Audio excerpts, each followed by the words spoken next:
비판을 받지 아니하려거든 제목을 삼고 이제 말씀 나누겠는데 이런 생각을 해보았습니다. 만일 우리가 교회를 안 다니는 사람들에게, 그러니까 비신자들이지요, 교회를 안 다니는 자들에게 당신이 좋아하는 성경 구절이 있다면 무엇입니까? 우리는 예수 믿는 우리야 개개인마다 좋아하는 성경 구절이 다 있습니다. 그런데 교회를 안 다니거나 예수 안 믿는 자들에게 이러한 질문을 던진다면 과연 어떠할까 생각해 보게 되었는데, 제가 언젠가 설문조사 가운데 교회 안 다니는 비신자들에게 그래도 말씀이 생각나는 말씀이 있다면 어떤 말씀인가 이렇게 설문조사를 보았더니 오늘 우리가 읽은 마태복음 7장 1절의 말씀이었습니다. 바로 비판을 받지 아니하려거든 비판하지 말라. 왜 그럴까 생각해 보았습니다.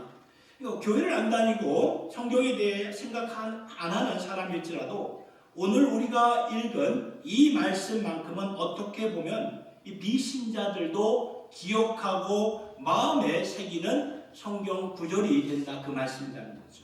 비판하지 말아라. 남을 판단하지 말아라. 그래서 오늘 예수 안 믿거나 교회 안 다니는 사람들에게요, 교회 하면 무슨 이미지가 떠오릅니까? 퍼뜩 떠오릅니까? 이렇게 묻는다면, 교회 하면 왠지 배타적이고 비판적이고 편견적입니다. 이렇게 말하거나 그러한 마음을 가지게 되지, 교회 하면 뭐 따뜻한 곳입니다. 마음의 위로가 되는 곳입니다. 평안을 추구하는 공동체입니다. 이렇게 말하지 않을 것이라는 것입니다. 그래서 저는 오늘 예수님이 주시는 이 말씀을 듣고 우리가 쉽게 가볍게 넘어가지 않았으면 하는 그러한 바람입니다. 오늘 세상이 교회에게 뼈 있는 한마디를 주신다면 아마 오늘 주신 본문의 말씀이 아닐까 그런 생각이 듭니다. 오늘 우리는 우리의 마음을 돌아보면서 우리가 왜 이렇게, 예수 믿는 우리들이 왜 이렇게 되었는가 깊이 새겨보면서 알게 모르게 판단하고 비판하는 모습으로 되어버린 우리 자신인데, 우리의 자신을 말씀에 의지하여서 돌아보는 시간을 오늘과 그리고 다음 주일에 걸쳐 두 번에 걸쳐서 말씀을 좀 전하려고 합니다. 본문을 보면 예수님이 너희는 비판하지 말아라, 판단하지 말아라 주신 이 말씀을 먼저 우리가 오해를 안 했으면 좋겠습니다. 이 말씀은 분별력 없이 살라는 뜻이 아니에요. 왜냐하면 바로 연결되는 6절의 말씀을 보니까, 오늘 5절까지 읽었는데 6절의 말씀을 보니까 이게 안 적혀있는데 보시면 이렇게 나와 있어요. 거룩한 것을 개에게 주지 말고 너희 진주를 돼지에게 던지지 말라. 이 말씀을 이제 다음 주일에 이제 말씀을 가지고 좀 더 깊이 생각해 보겠지만, 여기서도 물론 예수님이 은유법을 사용하셔서 말씀하신 것이지만 분별력 없이 살라는 말이 아니라는 거죠. 그러니까 비판하지 말라, 판단하지 말라는 것이 세상의 모든 것이 괜찮고 세상의 모든 것 받아주고 세상의 모든 죄도 그냥 모른 채 하고 살라는 말씀은 절대로 아니라 그 말씀이에요. 그런데도 우리는 왠지 모르게 삶 가운데 주님의 진리를 갖고 살면서 그 진리를, 그 말씀을 선포하고 그 진리에 대한 기준이 있지 않습니까? 그 기준을 갖고 살고 있음에도 불구하고 우리는 때때로 쉽게 상대방을, 남을 판단하고 비판하는 모습이 삶 가운데 참 많이 보여지기 때문에 예수님이 오늘 우리를, 예수 믿는 주의 백성들을 향해서 가르쳐 주시는 말씀이 되는 것입니다. 여러분, 진리가 되시는 예수님을 보면 그 진리를 우리에게 선포하셨어요. 그리고 그 진리를 우리에게 가르쳐 주셨어요.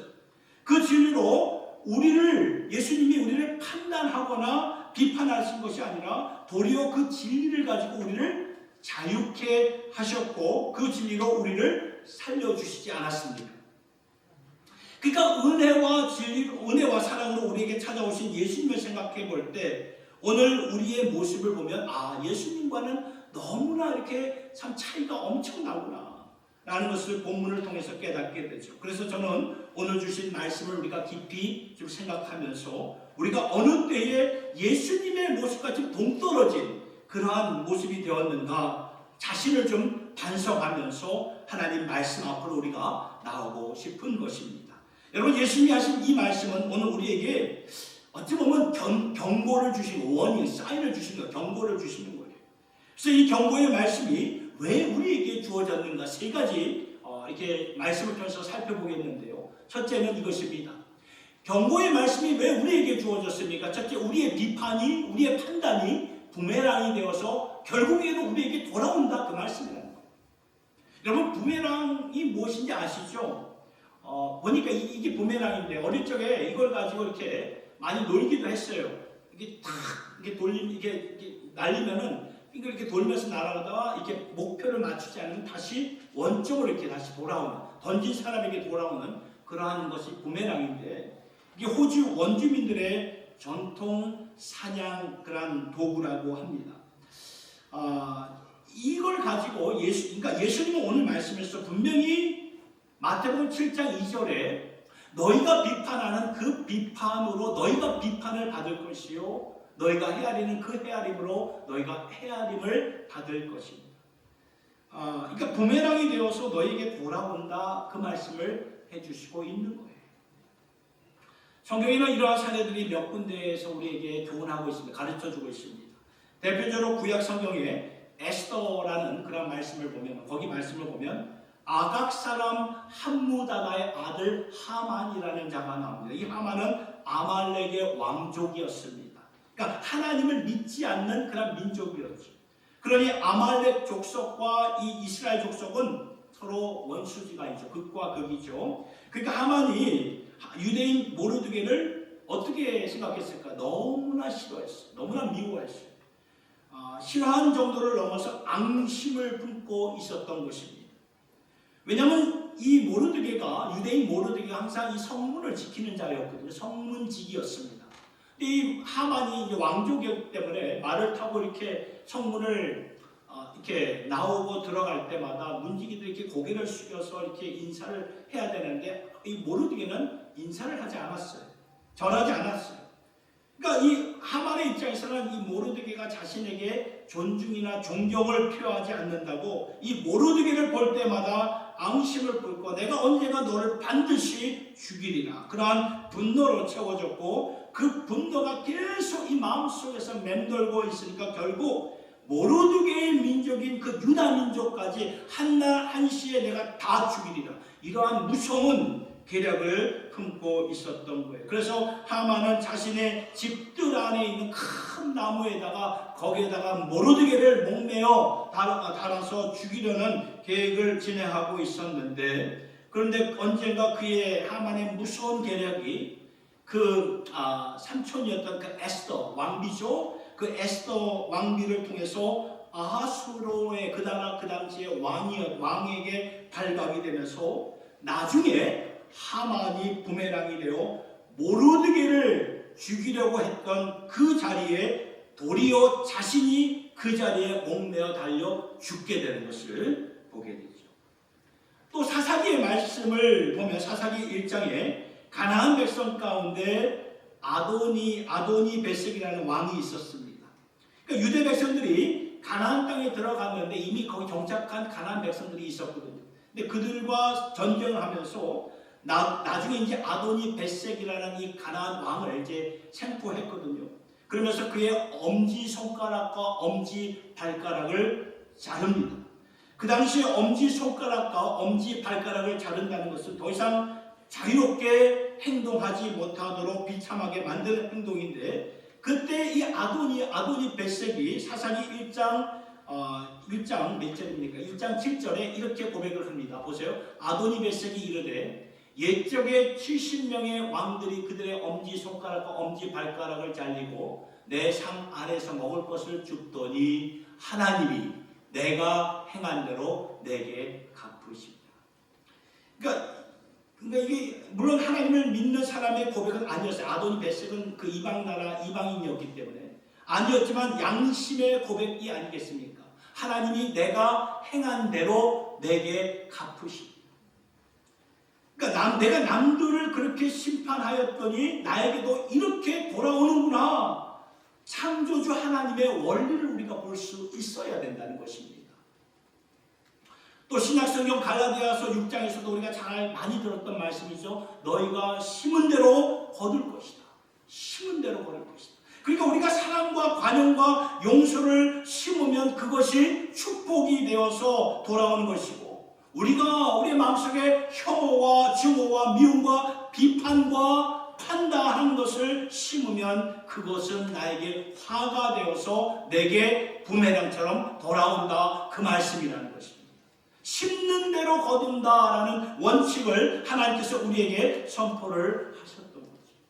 그 옛날 유대 그 스승들, 랍비들도 백성들에게 가르치기를 심판대 앞에 설 때마다 두 가지 기준 앞에 서게 될 것이다. 하나는 긍휼의 기준이요, 또 하나는 정의의 기준이 된다. 이 두 가지 기준으로 심판대 앞에 서게 되는데, 보통 내가 심판대 앞에 서게 될 때는 어떠한 기준이 적용되기를 원하는가 보면은 긍휼의 기준으로 서기를 원한다. 내가 심판대 앞에 서면 나는 긍휼의 기준. 그러나 남이 심판대 앞에 설 때는, 특별히 내 마음속에 저 사람에 대해서 이렇게 별로 마음이 안 좋을 때는, 저 사람 왜 저래? 뭐 이렇게 불편해하고 감정이 좋지 않는 자들이 심판대 앞에 서면 은근히 그들도 긍휼의 기준으로 서게 되는데 정의의 기준으로 서기를 원하는 마음이 우리 안에 있다는 거예요. 그러니까 나는 긍휼의 기준, 저 사람은 정의의 기준. 일치하지가 않는다. 일치하지가. 그래서 예수님은 분명히 알라고 말씀하셨어요. 내가 남에게 긍휼의 기준으로 서기를 원한다고 말할 때 그 기준은 내게로 돌아와서 나 역시 긍휼의 기준으로 심판대 앞에 서게 될 것이고, 만일 정의의 기준으로 강조한다면 나 역시 정의의 기준으로 서게 된다, 그 말씀입니다. 그러니까 무슨 말인가? 일치해야 된다, 그 말이에요. 일치. 어느 때는 이 원칙이고 어느 때는 저 원칙이 아니라, 그 말씀이에요. 그래서 예수님이 우리에게 원인, 경고를 주시는 말씀이에요. 너희들 비판하지 말아라. 너희들 판단하지 말아라. 비판하는 대로 너도 비판을 받을 것이고, 남을 헤아리면 너희도 헤아림을 받게 될 것이다 라고 말씀하십니다. 두 번째 주시는 경고는 이것입니다. 우리가 비판할 때 하나님 앞에서 뭐가 됩니까? 위선자가 되는 거예요. 위선자. 오늘 5절의 말씀을 보세요. 5절의 말씀을 보면 외식하는 자요, 이렇게 시작이 되죠. 외식하는 자요. 우리가 많이 들었던 말씀이에요. 예수님이 사역하실 때 외식하는 자예요. 외식하는 자. 지금 우리가 예수님의 산상수훈의 말씀을 계속 보고 있는데, 마태복음 지금 6장을 이제 6장을 들어가면서 시작하면서 예수님이 제자들에게 주셨던 말씀은 무엇입니까? 사람에게 보이려고 신앙생활 하지 마라. 사람에게 어떻게 잘 보이려고 교회 가지 말라, 이제 그 말이죠. 제자들, 하나님을 믿고 따르는 자들에게 주신 말씀인데요. 우리가 하나님을 믿는다고 하면서도 신앙생활이 어떨 때는 사람을 보고 우리가 신앙생활할 때가 있다는 거예요. 그러니까 예수님이 신앙생활은 사람을 보고 하는 것이 아니다, 말씀을 하십니다. 진정한 신앙은 무엇입니까? 눈에 안 보이는 하나님 앞에서 하는 것인데, 우리는 종종 사람에게 보이려고 신앙생활을 할 수가 있다. 그러면서 예수님이 계속해서 주시는 말씀이 이거예요. 외식하는 자요, 외식하는 자요, 외식하는 자요. 마태복음 6장에서 계속 그걸 외식하는 자요 말씀하시는데, 오늘 본문 7장에 들어와서도 외식하는 자요, 이렇게 to be continue 연결해서 주시는 말씀을 보게 되죠. 그럼 외식하는 자요, 이 말은 위선자라는 뜻입니다. 위선자. 그런데 원어로 보면, 전에도 말씀을 드렸지만 외식이라는 원어의 의미는 무엇입니까? 가면을 쓰고 연극하는 자의 모습을 가리키는 거예요. 여러분, 가면을 쓰고, 그런데 가면 뒤에는 원래의 모습이 있지 않습니까? 가면 뒤에는, 가면을 벗은 나의 원래의 모습이 있어요. 사람들에게는 안 보이죠. 가면을 썼기 때문에 안 보이지만, 그러나 하나님에게는 다 보이는 원래의 모습이 있어요. 그러면 가면을 쓰고 연극하는 모습은 사람들에게는 보여지지만 그 모습은 나의 진짜의 모습이 아니라는 것이에요. 완전히 다른 모습이에요. 그런데 하나님은요, 우리가 남들을 비판하거나 판단할 때 이것은 외식하는 모습이요, 껄끄러운 모습이라고 말씀합니다. 왜 그럴까요? 위선자이기 때문에, 외식하는 자이기 때문에. 왜 이런 말씀을 하시는 것일까요? 우리 모두가 죄인이기 때문에. 내가 비판하는 저 사람이든 나를 비판하는 자든 하나님 앞에서는 똑같은 죄인들이죠. 오늘 보면 3절부터 예수님이 이런 말씀을 하셨습니다. 어찌하여 형제의 눈 속에 있는 티는 보고 내 눈 속에 있는 들보는 깨닫지 못하느냐. 보라, 내 눈 속에 있는 들보가 있는데 어찌하여 형제에게 말하기를 나로 내 눈 속에 있는 티를 빼게 하라 하겠느냐. 외식하는 자여, 먼저 내 눈 속에서 들보를 빼어라. 그 후에야 밝히 보고 형제의 눈 속에서 티를 빼라. 한마디로 너에게 들보가 있다 이 말이에요. 너에게 들보가 있다. 형제의 눈에 티가 보이니까 그 티를 빼주고 싶어서 우리는 지적하잖아요.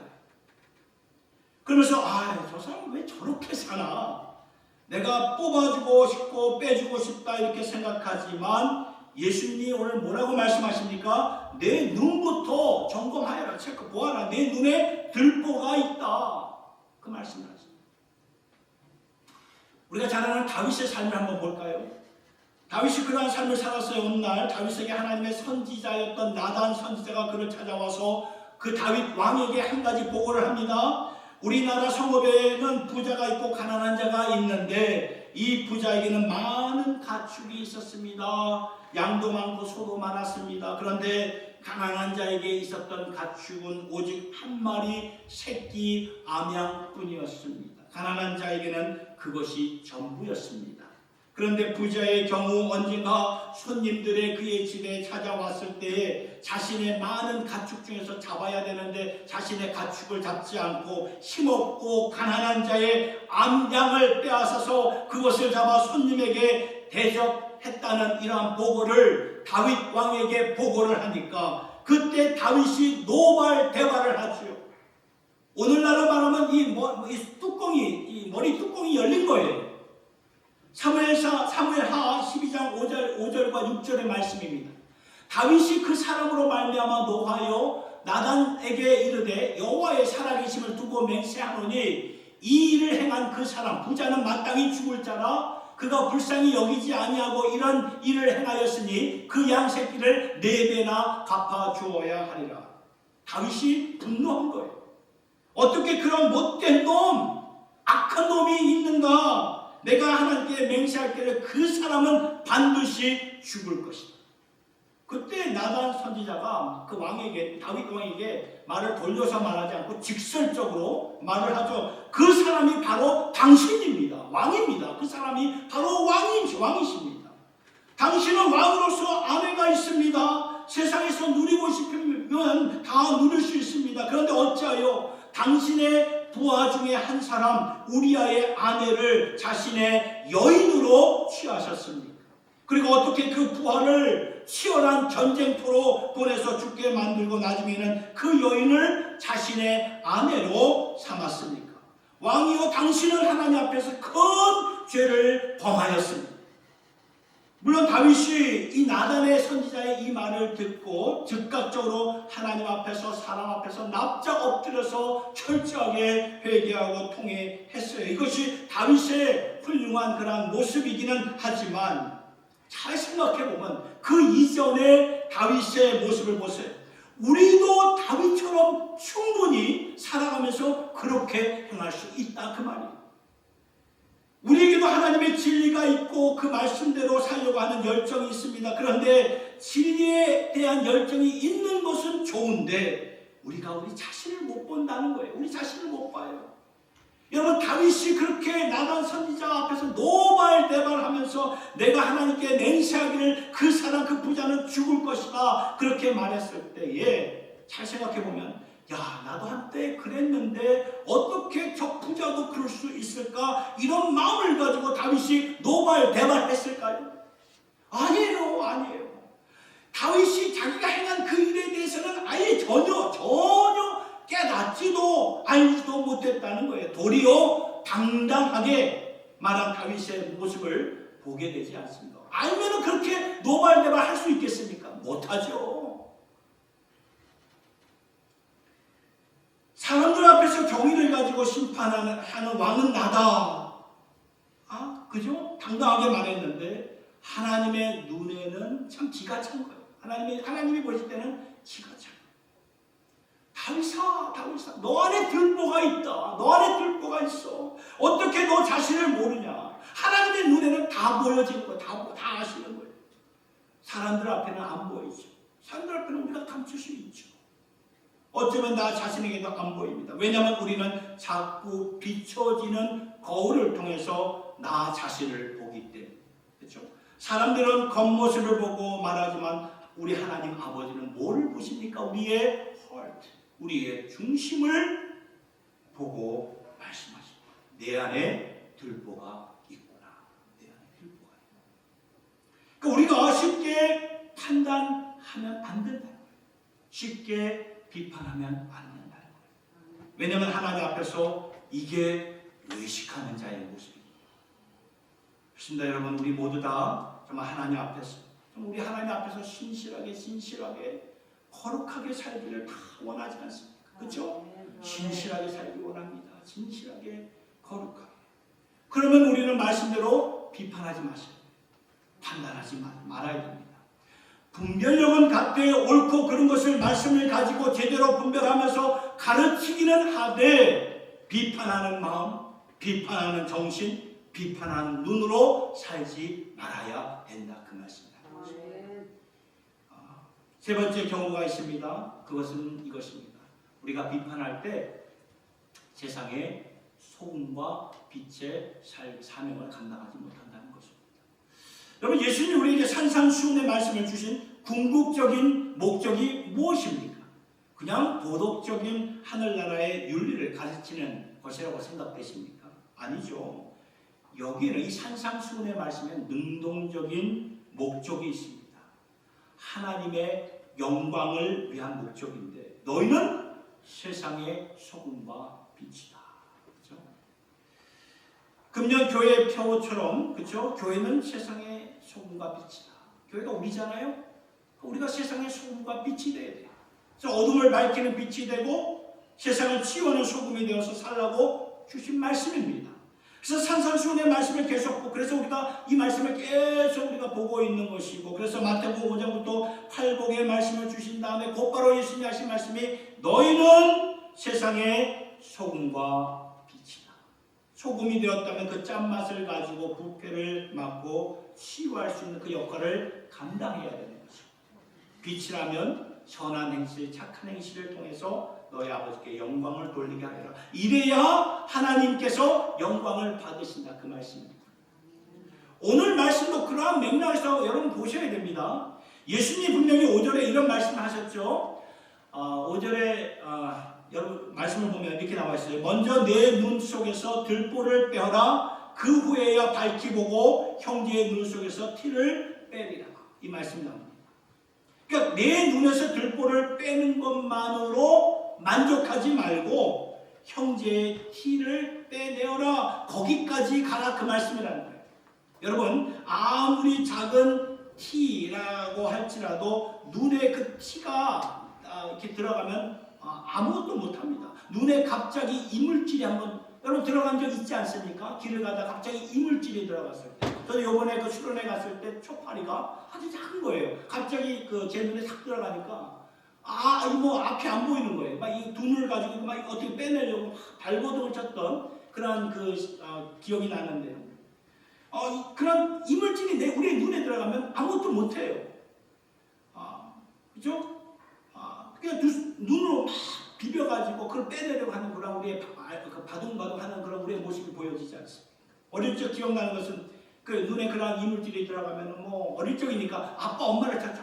엄마 제 눈에 뭐가 들어갔어요. 그러면 그 앞이 안 보여. 그러면 뭐 부모님은 야 내 허벅다리 누워라, 여기 내 무릎하게 누워라 하면서 후후 불면서 이렇게 제 눈에 이물질이 들어간 것을 빼주었던 그런 기억이 나는데요. 그러니까 누군가가 와서 도와줘야 된다. 그 말이에요. 누군가는 도와줘야 된다. 거기까지 가라. 그 말이죠. 그렇게 해서 살려내라. 그 말입니다. 그런데 그렇게 하기 위해서는 먼저 해야 할 것은 나의 들보를 빼고 해야 된다 그 말이에요. 내 들보는 그냥 가만 놔두고 남의 거 하면은 그게 문제가 되는 거예요. 문제는 먼저 내 들보를 빼지 않고 이것을 그냥 스킵해 버리니까, 이것을 그냥 지나쳐 버리니까 문제가 발생하는 거예요.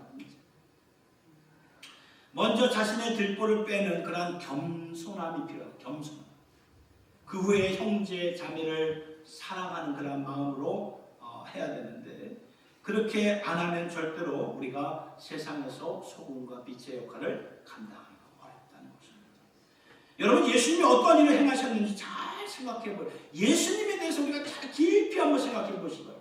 예수님은 누구시죠? 예수님은 하나님이십니다. 이걸 우리가 혼동하시면 안 돼요. 예수님은 하나님이 되십니다. 인간의 몸을 입고 우리에게 오셔서 진리를 선포하셨는데, 일방적으로 주입식으로 그 진리를 우리에게 선포하셨나요? 아니에요. 그렇게 하지 않았어요. 빌립보서 2장 6절의 말씀 우리 같이 한번 읽어볼까요? 시작. 그는 근본 하나님의 본체시나 하나님과 동등됨을 취할 것으로 여기지 아니하시고 오히려 자기를 비워 종의 형체를 가지사 사람들과 같이 되셨고. 보셨죠? 그는 바로 예수님을 말하는 거예요. 예수님은 근본 하나님의 본체시다. 이 말씀을 보면 무슨 말을 하시냐면 그 자신을 철저하게 낮추셨다 그 말이에요. 자신의 그 우리의 레벨로 낮추셨다. 우리의 눈높이로 맞추셨다 그 말씀입니다. 그리고 우리를 섬겨주셨어요. 섬겨주셨는데 죽기까지 사랑으로 섬겨주셨다는 거예요.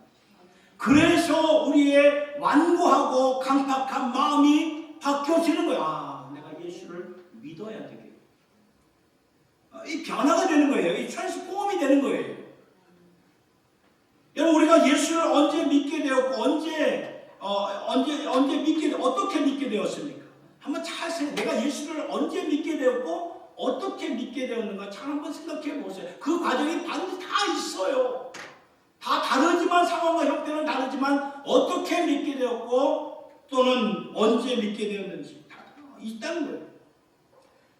저의 경우에도 청년 때 인격적으로 예수님을 믿게 되었는데 그래서 저의 이 간증은 확실한 거죠.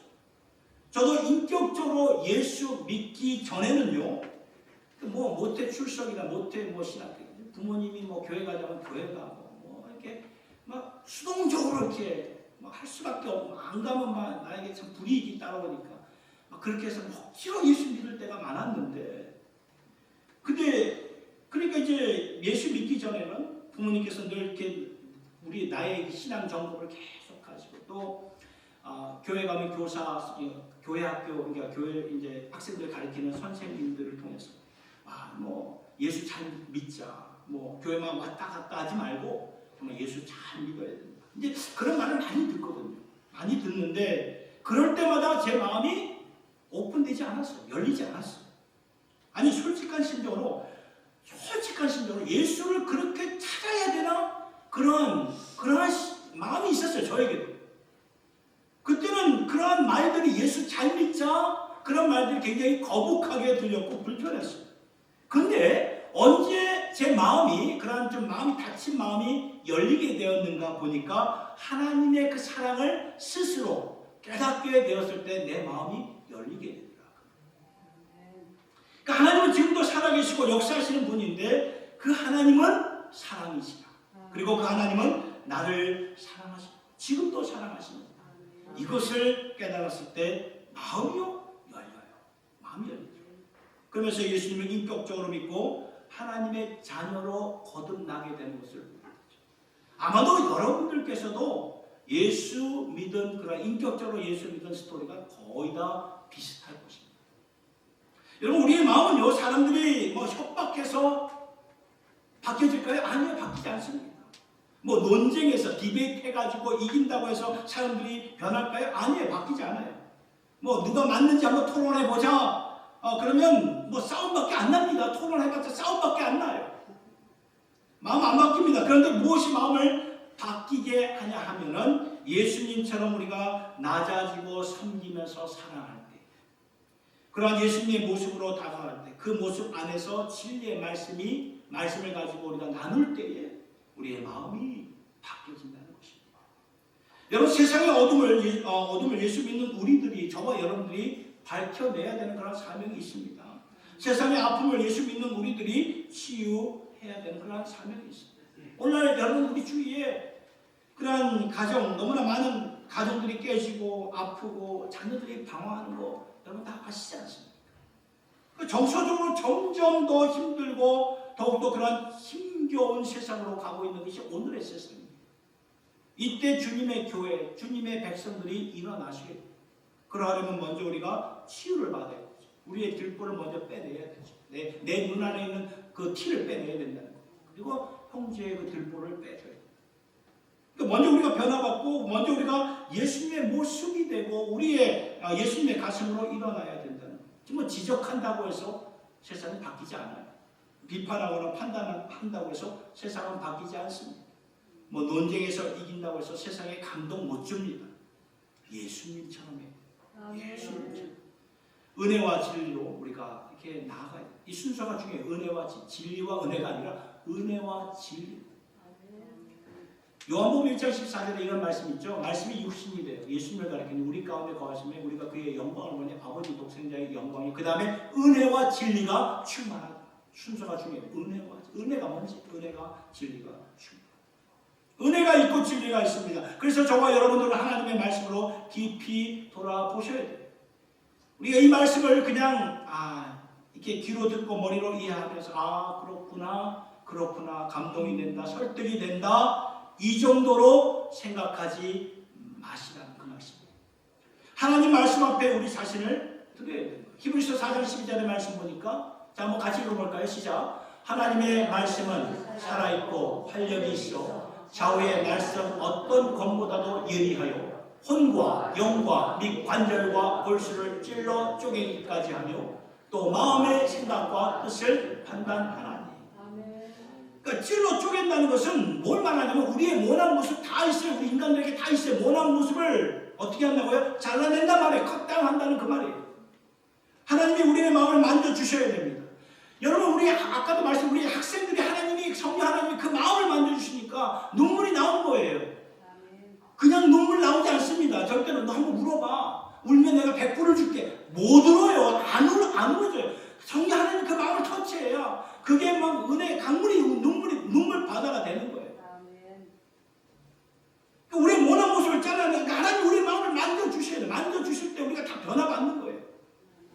우리는 알게 모르게 너무나 이게 비판적으로 살아가고 있죠. 쉽게 판단하고 비판하고 살아가고 있습니다. 특별히 우리가 살고 있는 우리가 이곳 이 트라이시티를 보면은 한인들의 분포가 너무 작죠. 정말 작아요. 작다 보니까 이렇게 나에 대해서 또는 우리의 가정이나 비즈니스에 대해 어떤 부정적인 말을 이게 은연중에 또 들을 때가 있어요. 그러면 우리의 마음속에 나를 비판하는 그런 말에 지적하고 똑같이 비판하는 것이 우리의 몸에 익숙해진 것 같아요. 그렇게 해서는 예수 믿는 우리들이 세상에서 소금과 빛의 역할을 감당하기가 어렵다. 그 말입니다. 그래서 저는 이 시간 여러분들과 오늘 주신 말씀을 기억하면서 이 말씀에 너무나 참 맞는 이 찬양을 부르면서 우리가 하나님 내 마음을 좀 깊이 만져달라고 더 이상 비판하거나 판단하지 말게 해달라고 주님 앞에 기도하는 마음으로 이 찬양을 부른 다음에 우리가 기도하는 시간을 좀 가졌으면 하는 마음을 하면서 준비를 했습니다. 나의 마음을 예수님의 마음처럼 만들어 주시옵소서. 간절한 마음으로 우리 찬양 부르며 나아갑시다.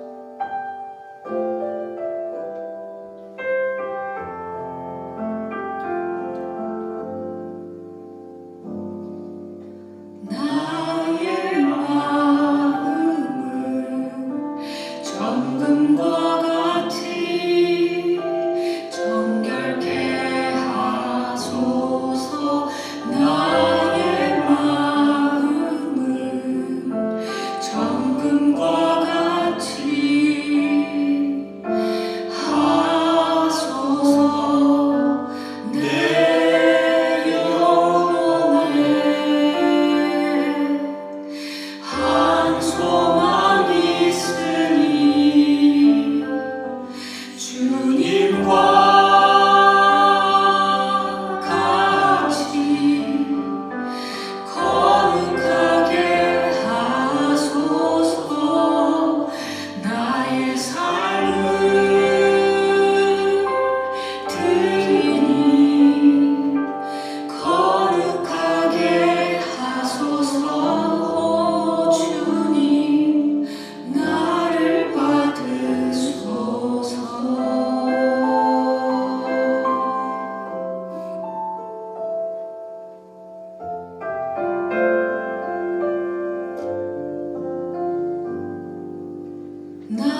마음을 만져주시고 변화시켜 달라고 기도했으면 좋겠습니다. 날카롭게 판단하고 비판하는 나의 모습 거두시고 예수님처럼 사랑하며 용납할 수 있는 관용의 마음을 주시옵소서. 은혜로 보고 은혜로 실천하는 마음을 주시옵소서. 비판하고 판단하는 눈을 거두어 주시고 하나님께서 영혼들을 보듯이 나 역시 사랑의 눈으로 정말 관용하는 눈으로 볼 수 있게 해달라고 기도합시다. 그리고 우리 변화받아야 됩니다. 변화받지 않으면 소망 없습니다. 세상의 소금과 빛이 저절로 되는 것이 아닙니다. 변화를 받아야 됩니다. 10년부터 변화받아야 됩니다. 그래서 이 시간 우리의 오른손을 좀 가슴에, 우리의 손을 오른손에 가슴에 대시고 주님 내 마음을 좀 만져달라고, 그래서 예수님처럼 거룩하고 겸손하게 사랑하게 해달라고 우리 간절히 가슴에 손을 얹고 통성으로 우리 기도하도록 하겠습니다. 기도하겠습니다. 하나님 아버지 감사합니다. 아버지 그렇습니다. 아버지 우리의 눈은 주님 모르는 사이에 날카롭게 변했습니다. 우리의 마음과 생각도 너무나 날카롭게 변해 있는 우리의 모습을 봅니다. 예민해져 있습니다. 남을 판단하고 비판하는 데는 너무나 빠른 나의 모습을 보게 됩니다. 예수님이 그런 모습으로 그런 눈으로 나를 보신다면, 그런 입술을 가지고 나를 판단하셨다면 주님 우리가 어떻게 주님 앞에 설 수 있겠습니까? 설 수 있는 자 아무도 없음을 보게 됩니다. 하나님 그래서 간절히 간구합니다. 간절히 기도합니다. 나의 마음을 만들어주시고 오늘도 주의 말씀은 살았고 운동력이 있어 우리의 영광과 관절을 찔러 쪼갠다고 말씀하셨어. 나의 마음과 생각을 살펴주신다고 말씀하셨어. 아버지 살펴 주시옵소서. 찔러 쪼개어 주시옵소서. 주님 어로 만져주시고 주님의 형상으로 우리를 만들어 주시옵소서. 하나님 그래야 오늘 이 말씀하고 주님 우리가 정말 변화되고 내가 먼저 변화되고 주님이 오늘 찾으시는 그러한 교회, 그러한 주님의 여기 온 주님의 권속도 주님의 백성들 다 되게 하여 주시옵소서. 주님 우리가 늘 긍휼의 은혜를 구하게 하여서 사는 것처럼 우리 또한 긍휼의 은혜를 우리의 삶 속에서 적용하면서 살아갈 수 있는 주님의 자녀들, 주님의 교회들 하여 주시옵소서. 늘 우리가 무엇을 하든지 뭐든지 주님의 마음을 가지고 헤아리면서 살피게 하여 주시고 새롭게 하여 주시고 주님의 거룩함으로 변화시켜 주시옵소서.